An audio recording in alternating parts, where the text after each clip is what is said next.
প্রিয় ভিউয়ার্স, আসসালামু আলাইকুম। আজকে ছোট ছোট কিছু বিষয় নিয়ে আলোচনা করব। তো বিষয়টা হলো গ্যাসের চুলার সম্পর্কে। তো গ্যাসের চুলায় দুটো জিনিস মূলত সবচেয়ে খেয়াল রাখার বিষয়। একটি হলো সার্ভিস পাইপ, আর একটি হলো আপনার রেগুলেটর। এই রেগুলেটর যদি আপনার খারাপ হয় তো অতিরিক্ত ওভার গ্যাস আসলে অ্যাক্সিডেন্ট হইতে পারে। তো খেয়াল করবেন আপনার বাসার রেগুলেটরটি ঠিক আছে কিনা। আজকে যেই রেগুলেটরটি চেঞ্জ করব, এটি এক গ্রাহকের চুলোর সাথে ছিল।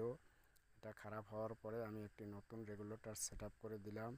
তো নতুন সেট যখন করলাম, গ্রাহক বলতেছে আমার পাইপটাও চেঞ্জ করে দিন, পুরানো হয়ে গিয়েছে।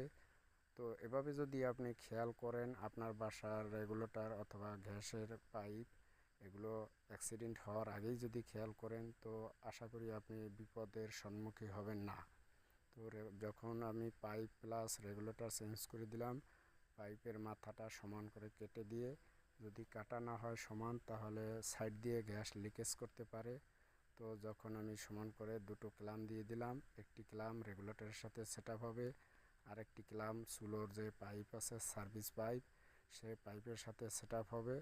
আপনি নিজে নিজেও এগুলো করতে পারবেন। প্রয়োজন হবে একটি স্ক্রুড্রাইভার প্লাস সাথে একটি প্লাস থাকলে ভালো হয়। তো এভাবে করে আপনার কাজ আপনিও করতে পারবেন। তো ভালো থাকবেন। আল্লাহ হাফেজ। পেজটি লাইক দিয়ে